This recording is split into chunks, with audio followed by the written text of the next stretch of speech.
읽어보겠습니다. 자, 시작. 내 몸에 있는 그곳에 내 마음도 있느니라. 내 보물이 있는 그곳에 내 마음도 있느니라. 이게 무슨 말이에요? 그러니까 우리는 보물이 있는 곳에 우리의 마음도 간다는 거예요. 보물이 있다는, 보물은 뭐예요? 내게 가치 있다고 여기는 거예요.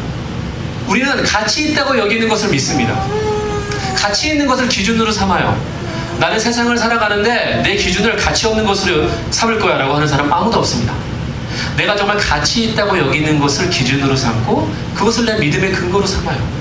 그리고 무엇인가 결정하고 살아가는 거죠. 그게 월스죠. 월십이라는 단어는 월스라는 단어에서 파생되어져 있어요. 결국 이 말이 무슨 말이냐면 우리가 가치 있다고 여기는 것을 믿고 그것을 기준으로 살아가는 그 행위가 바로 뭐라고? 그게 예배 행위예요. 그게 예배 행위입니다. 여러분이 삶의 예배 한다는 것이 무슨 말이냐면 삶에서 내가 무엇인가를 살아나갈 때 우리는 그냥 살아가는 것이 아니라 어떠한 관점, 기준이 있고 그 기준이 바로 내가 가치 있다고 여기는 거예요. 그것을 믿고 있는 것이죠. 그래서 그 기준대로 살아가는 것이 바로 예배예요.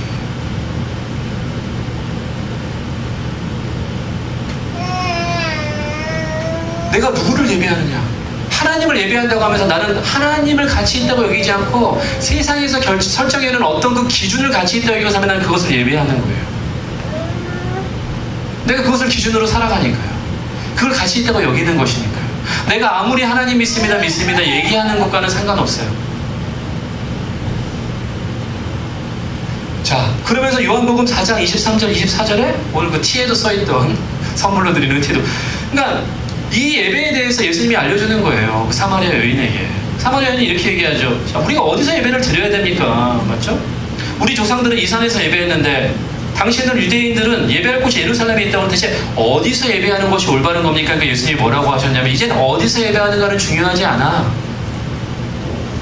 어떻게 누구를 예배하는가가 중요해. 그러면서 아버지께 참되게 예배하는 자들은 영과 진리로 예배할 때가 오다니 곧 이때라. 아버지께서는 자기에게 이렇게 예배하는 자들을 찾으시는데 하나님은 영이시니 예배하는 자가 영과 진리로 예배할지니. 하나님은 영과 진리로 예배하는 자를 찾으신대요. 그럼 대체 영과 진리로 예배하는 게 무엇일까요? 로마서 12장 1절 2절입니다.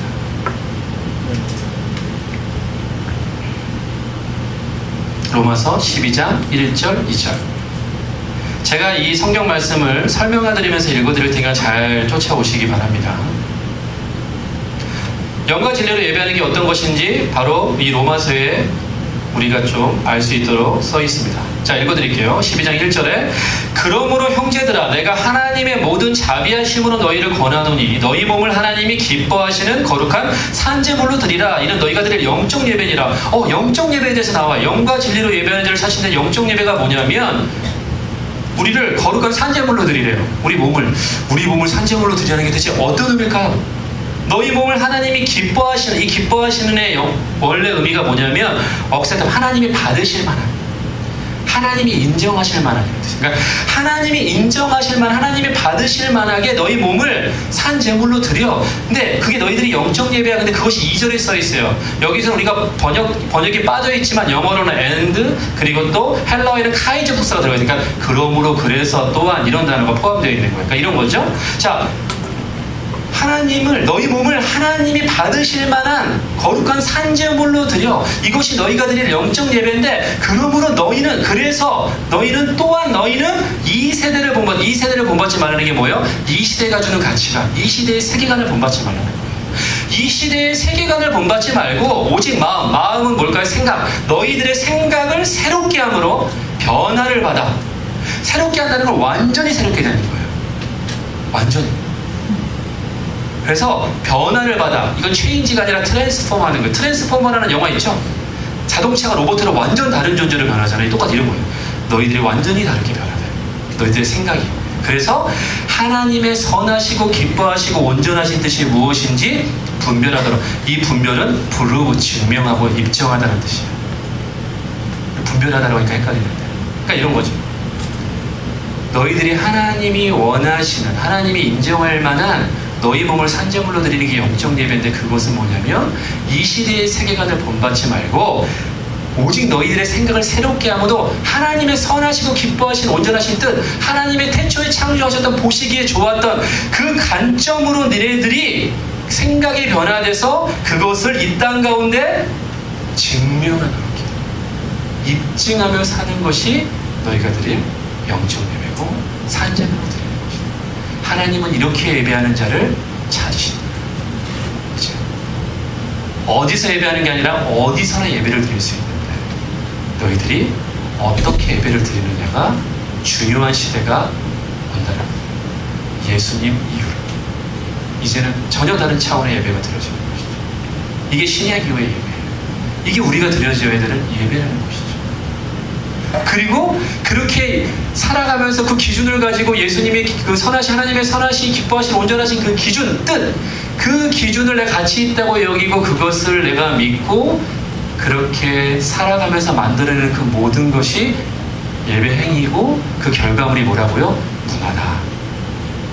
결국 인간이 예배를 드리면서 만들어내는 예배 행위의 결과물이 바로 문화예요.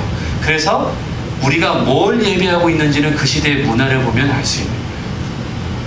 지금 시대의 문화를 보면 지금 시대 사람들이 무엇을 가치 있다고 여기고 무엇을 예배를 하고 있는지를 알 수 있는 거예요.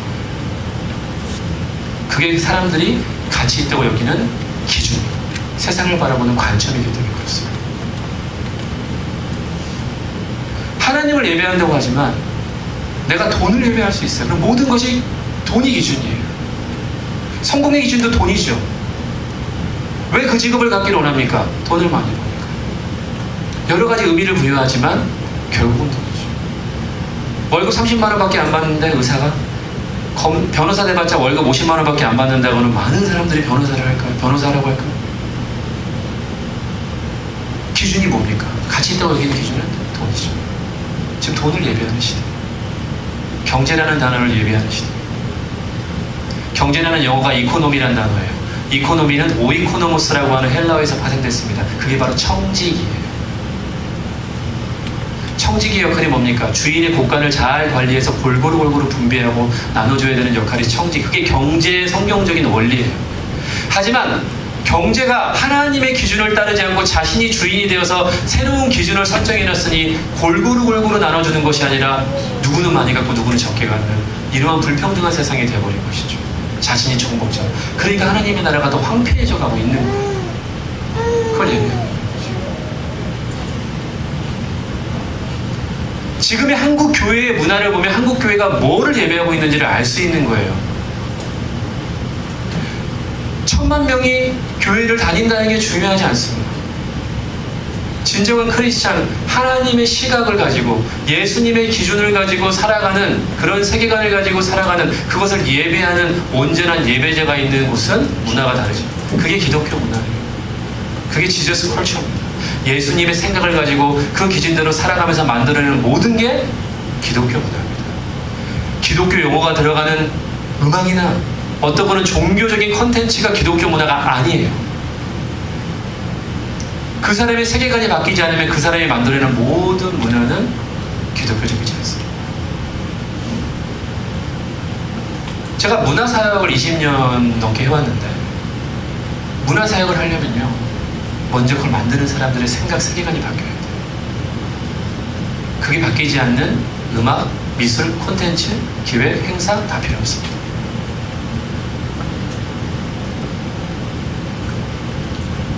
이게 중요한 것이죠. 문화와 예배는 밀접한 관계를 떠나서 그냥 하나예요. 예배가 우리가 예배 행위가 드러난 게 문화예요. 그러니까 문화를 보면 예배를 할 수 있어요.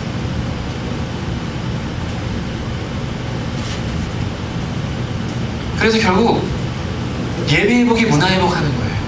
예배 회복을 하면 당연히 문화 회복이 됩니다. 문화 회복, 예배 회복이 따로 있는 게 아니에요.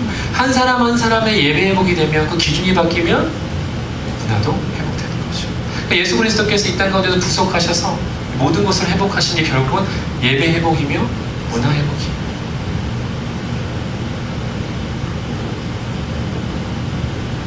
이제부터는 빨리빨리 좀 넘어가겠습니다. 자, 정리를 해보죠. 어떠한 사상, 이것이 인간을 통해서 세계관을 형성하게 하고 그 결과물이 문화를 만들어내요. 예술, 사회적 다양한 겁니다. 그러니까 예를 들면 이런 거예요. 어떤 세계관이 있죠? 그러면 세계관이 이런 거를 만들어내는 제가 화살표를 양쪽으로 했죠. 이게 반대되는 거 제가 서로 영향을 준다는 거예요. 그러니까 결국 지금 시대의 문화가 지금을 살고 있는 사람들에게 세계관을 만들어주고, 그리고 그 세계관을 가진 사람들이 또 어떤 문화를 만들어내고, 이건 서로 상관관계가 있는 거예요. 상호작용. 그러니까 지금 시대에 여러 가지, 이건 정치, 학문, 과학, 예술, 스포츠, 종교, 사회, 이게 다 어떠한 지금의 주된 세계관에 의해 영향을 받아져 있는 거예요. 그 세계관이 담겨져 있기 때문에 우리에게 그것을 계속 보이지 않게 주입하죠. 어릴 때부터 그런 세계관을 주입받고 왔기 때문에 나도 모르게 그런 안경을 딱 장착하게 돼 있는 거예요. 일주일에 한 번 교회 와서 공과공부 주일학교 그걸로 이 세계관이 안 바뀝니다. 일주일 내내 수도 없이 인터넷이든 스마트폰이든 이걸 통해서 이것이 주된 세계관이 있는 곳을 보고 있는데 이게 바뀔까요? 안 바뀌어요. 어려운 문제예요. 그러면 그 친구들이 만들어낸 여러 가지 문화도 그 세계관을 반영할 수밖에 없어요. 우리가 한 사람을 제자시키고 이 교회가 어떤 복음을 전한다라고 하는 것은 굉장히 어렵고 시간이 오래 걸리며 굉장히 영역이 넓은 문제예요. 그러니 세상에 나가서 우리가 올바른 관점을 가지고 내 영역에서 그런 것들을 해나가야 되는데 그렇지 못하죠. 이 안목을 바꿔주는, 키워주는 그런 교육, 그러한 어떤 사역, 이런 관점으로 우리가 행하지 못했어요. 그러니까 저는 이런 문화적인 관점으로 이제 한국 교회가 방향성을 조금 바꿔야 된다. 하던 일 자체가 틀렸다는 것이 아니라 조금 더 우리가 포커스가 이 관점으로 전도해서, 맞죠? 가르치고, 이걸 가르치는 요 단순한 곳에서 어떠한 목적과 방향을 가지고 이 사람을 전도하고 그렇게 양육할 것이냐, 사역을 할 것이냐, 굉장히 중요한 문제예요. 옛날에는요, 뭐 이런 거 우리하고 크게 상관이 없었어요. 우리가 뭐 70년대, 80년대 살아올 때. 근데 지금의 아이들은요, 누구보다 이런 예술, 스포츠, 경제학 이런 것들이 너무너무 영향을 많이 받는 시대입니다. 걔네들은 엄청난 이런 미디어나 이런 걸 통해서 이 안경이 단단하게 씌워져. 이거 바꿔주려고 그러면요, 엄청나요. 그리고 공교육이라는 게 뭡니까? 이런 사회를 형성해서 지도하고 리더하고 있는 그 세상의 주도권자들이 자신들의 세계관을 더 쉽게 하기 위한 교육을 받는 게 공교육이에요. 공교육은 다 이러한 세계관을 주입받고 있거든요. 그럼 우리 아이들을 공교육에 보내면 기본적으로 이러한 세계관이 주입되어지는 그런 관점을 가진 아이를 만들어내는 것이 목표이기 때문에 그런 교육을 받고 있다는 얘기예요. 그렇다면 가정교육과 교회교육이 어떻게 해야지만 그 아이들을 그나마 그 관점에서 벗어날 수 있게 하겠어요. 근데 요즘에 크리스찬 부모들은요, 교육은 학교에 맡기고 신앙은 교회에 맡기고 부모님들은 돈을 벌어요. 다 될 것 같죠? 안 돼요. 쉬운 문제가 아닙니다. 우리의 아이들은 우리가 생각하거나 달리 세상에서 주는 그런 세계관을 가지고 살아갈 확률이 높다. 교회에서 배운 것과 세계관이 다르기 때문에 이중적인 삶을 살아가는 확률이 높다. 그래서 세상에서 그 이중적인 간극 때문에 굉장히 많이 힘들어한다. 그래서 나중에는 타협하거나, 이건 이렇게 살고 이건 이렇게 사는 거야. 다른 기준, 두 가지의 기준을 가지고 살거나 아니면 한쪽으로 흡수되거나. 이게 지금 우리의 현실이죠. 넘어가겠습니다. 그래서 이런 식으로 이제 순서가 꼭 그렇지 않지만 제가 좀 이야기하시기 어떤 사상이 있죠. 근데 우리가 어떤 철학가의 사상을 들은 적도 없어요. 그런 세계관 내가 들은 적도 없는데 어떻게 내가 그렇게 그걸 주입받을까요? 문화적인 도구로 전달이 되기 때문에 그렇습니다.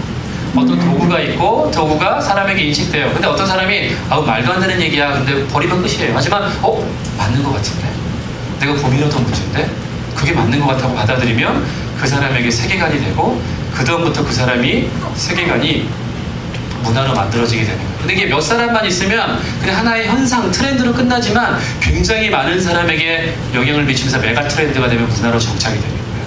문화로 정착되는 순간 그거는 거의 끝났다고 보시면 돼요. 모든 정치, 경제, 교육, 문화, 예술 전부 다 이 세계관이 주된 세계관의 영향을 받았다는 거예요. 근데 문화적인 도구는 이런 순서로 꼭 갑니다.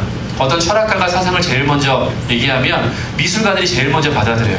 미술가들은 좀 더 지적이거든요. 자기 캠퍼스는 하나의 세상이에요. 자기가 세상을 보는 세상을 어떻게 그려낼 것인가 좀 더 고민합니다. 음악하는 사람들, 저도 이제 주로 이제 음악 쪽에 있고 많이 음악하는 친구들은 다는 아니에요. 책 읽는 걸 별로 안 좋아해요. 성경책도 녹음 파일로 된 건 없나요? 막 이렇게 물어보는 막 허세들도 그렇게 제가 책을 읽으려고 해도 책을 잘 안 읽습니다. 어쨌든 음악가들이 잡죠. 그러니까 뒤로 갈수록 점점 쉬워요. 해석이 쉬운 거예요. 문학으로 가면 좀 더 그릇이 쉽죠? 그 다음에 일반 대중문학. 그리고 신학도 영향받습니다. 어떠한 세계관을 가지고 성경을 바라보느냐에 따라 해석이 달라져요. 여기서 알 수 있는 건 뭐예요? 이 당시의 모든 문화적인 도구는 그 당시의 주된 흐름이 세계관으로 연결되어 있어요. 아까 얘기한 것처럼. 그러니까 우리는 학교 다닐 때 이걸 암기 과목으로 따로 외웠는데, 이걸 알면 17세기 때 이러한 철학가들이 이런 사상을 했기 때문에 이러한 사정원의 미술가들이 이런 그림을 그렸구나. 그래서 음악 개봉 시대에 그래서 교향곡이 만들어졌구나. 교향곡이란 하나의 법칙을 가지고 이성적인 법칙처럼 굉장히 스케일이 큰 인간의 위대함을 만들어내는 그러한 소나타 형식의 교향곡이고, 이원론적인 사고방식을 가지고 있거든요. 1주제와 2주제를 가지고 있어요. 그러니까 모든 것이 이러한 사상과 그 흐름에 맞춰서 이러한 음악들이 만들어진 거고, 이러한 미술이 만들어진 거예요. 그 이해하기가 쉽죠. 그러니까 똑같이 여러분들이 이런 안목이 있으면, 지금 시대가 포스트 모던 사상이라고 하는 이런 세계관을 가지고 있기 때문에 미술가들이 저렇게 그림을 그리고 이런 음악이 나오고 이런 영화와 이런 코미디가 되는 거구나 라고 꿰뚫어 볼 수 있는 안목이 생겨요. 그게 분별력이라고 하는 거예요. 여러분들이 분별력을 가져야 거기에 영향을 안 받아요.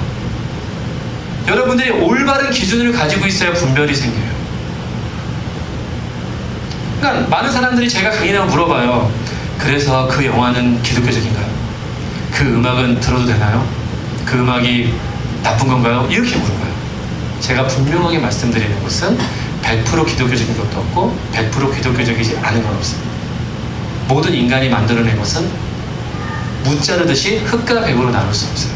섞여 있어요. 다. 굉장히 기독교적이라고 칭찬받는 것도 그 안에 비기독교적인 요소가 있습니다.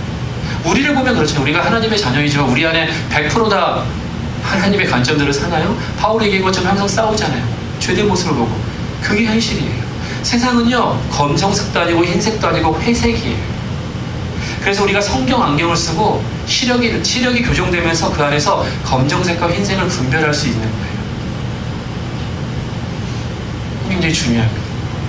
그래서 이 안경은요, 예수님을 포커스로 해서 시력 교정이 되는 거예요. 안경이 계속. 제가 이 안경을 맞췄지만 또 살다 보면 시력이 또 나빠져요. 또 시력 교정 또 하잖아요. 그러니까 안경은 한 번 썼다고 해서 그냥 딱 되는 게 아니라 여러 가지 안경을 써요. 제가 경제적인 면에서 예수님의 포커스로 시력 교정이 됐어요. 이제 명확하게 봐요. 근데 아직까지 이성적인 면은 시력이 교정이 안 됐어. 렌즈를 계속 다 가리켜야 돼요. 세계관은 여러 가지 면에서, 여러 방면에서 시력 교정이 있어야 된다.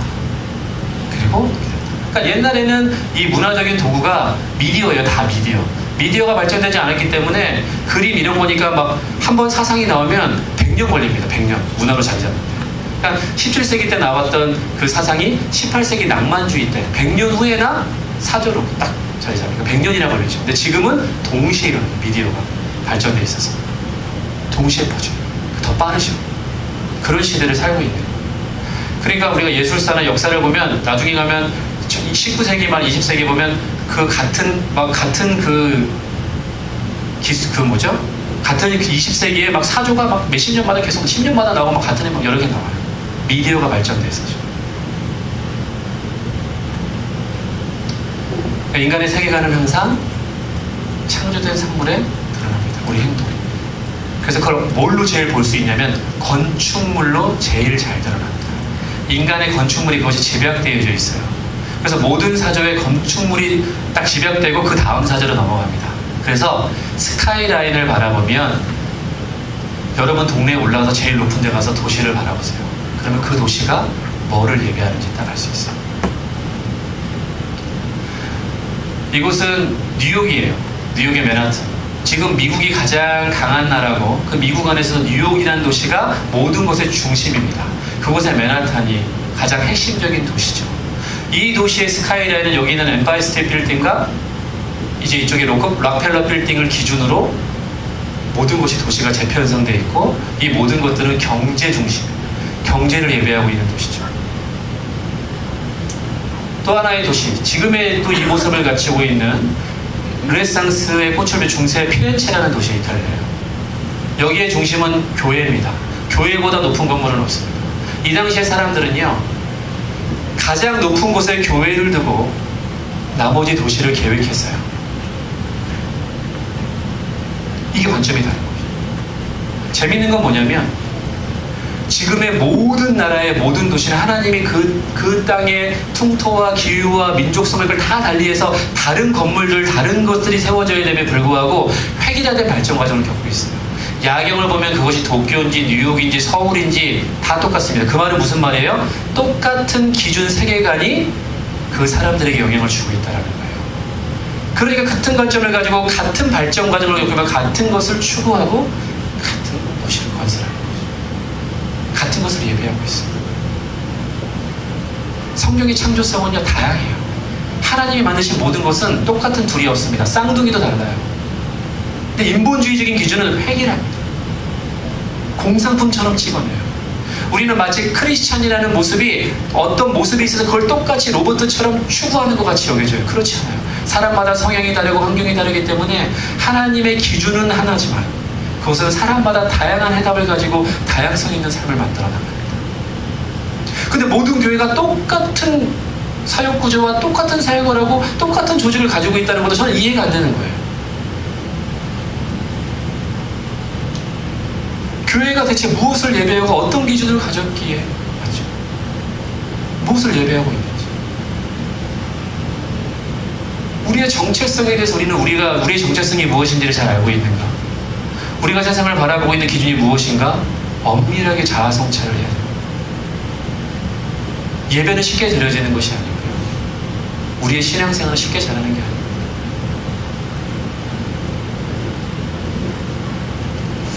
제가 거의 마무리를 해나갈 텐데, 그래서 모든 것의 전제가 성경이에요. 성경. 그러니까 우리는 이제 제자를 만들어내고 신앙인을 키우는 이게 다 어떤 말이냐면 이런 말이에요. 우리가 올바른 성경적 세계관을 갖춘 크리스천을 양성해내는 거예요. 우리가 올바른 세계관을 가진 성경적 세계관을 가진 크리스천을 만들어내느냐, 그러려면 하나님에 대해서 알아야 되고 인간에 대해서 알아야 되고 우주 자연에 대해서 알아가는 지식이 필요해요. 신학, 인문학, 과학, 예술, 이 모든 것이 기본적인 교양 과목으로 우리에게 성경을 기반으로 해서 그것에 대해서 우리가 올바른 관점을 알아야 돼요. 하나님에 대해서 아는 게 신학이고요, 인간에 대해서 아는 게 인문학이고, 그리고 이 세상이 어떻게 만들어졌나를 아는 것이 과학, 학문이고, 하나님 이 세상을 어떻게 표현하시고 어떻게 만들고 그걸 누리는 것이 바로 예술이에요. 아름다움입니다. 이것에 대해서 우리가 하나님의 올바른 기준을, 성경적인 기준을 가지고 있어야지만 우리가 세상을 잘 누리고 올바른 분별력을 가지고 살 수 있는 것이죠. 근데 우리는 자꾸 시험 공부만 해요. 배웠던 공부가 진짜 공부가 아니에요. 우리가 성경 공부라고 제자훈련한 것도 마찬가지예요.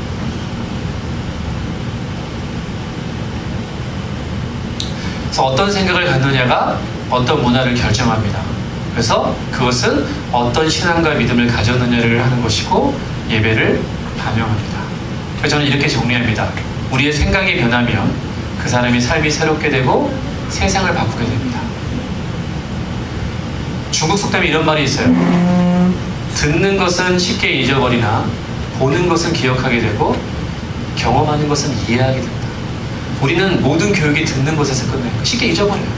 일단 봐야 돼요. 그 말씀대로 성경대로 사는 게 뭐지? 아, 그런 선배가 있나?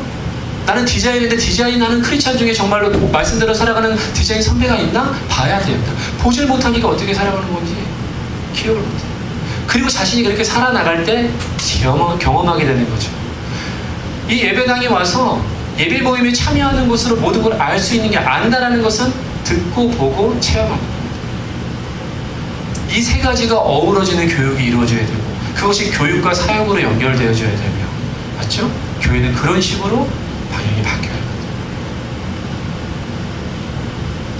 이제 하나 영상을 하나 보고 제가 마무리를 짓겠습니다.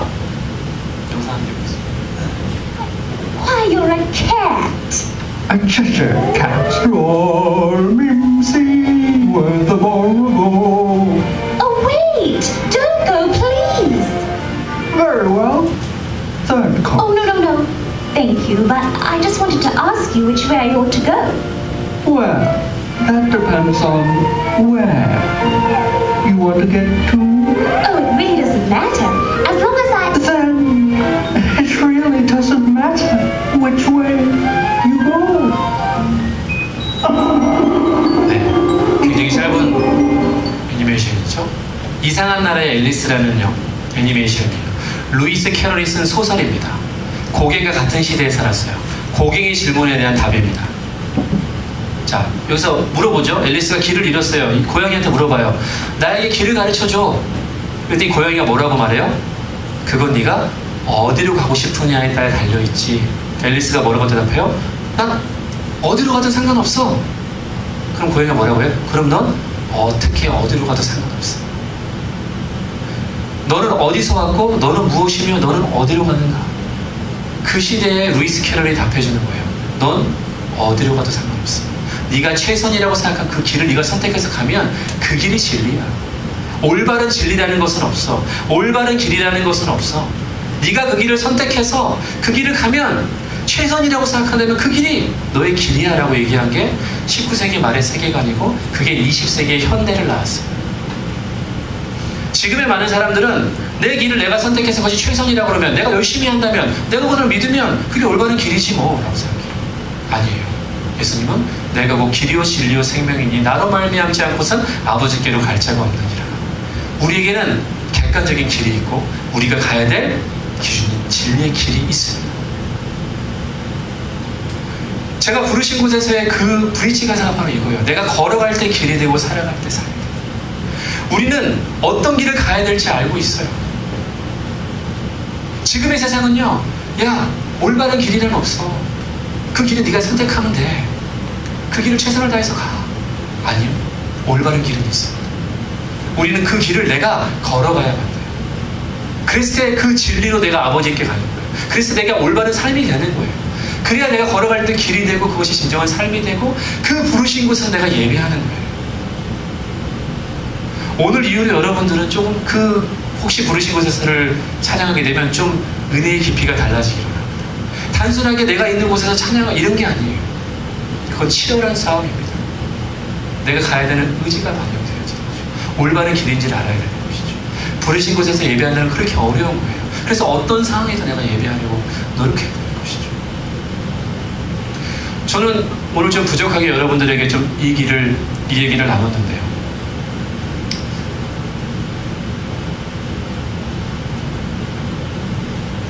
하나님의 형상인 당신은 어디서 왔으며 무엇이며 어디로 갑니까? 제가 이 밤하늘의 별을 봤어요. 고대인들은 별을 보고 자신의 갈 길을 찾았습니다. 창조주가 만드신 그 별을 보고 기준으로. 중세인들은 신에게 자신의 살 길을 물었습니다. 현대를 사는 우리들은 어떨까요? 이 시간에 제가 좀 한 가지를 놓고 기도했으면 좋겠는데요. 여러분들, 하늘을 바라보면요, 도시의 빛 때문에 별은 안 보이지만 여전히 하나님이 만드신 별은 우리에게 주어지고 있습니다. 오늘 하나님께 기도하십시오. 밤하늘의 별을 비가 와서 안 보이겠지만 제가 가야 될 길, 하나님 내가 가야 될 길이 무엇입니까?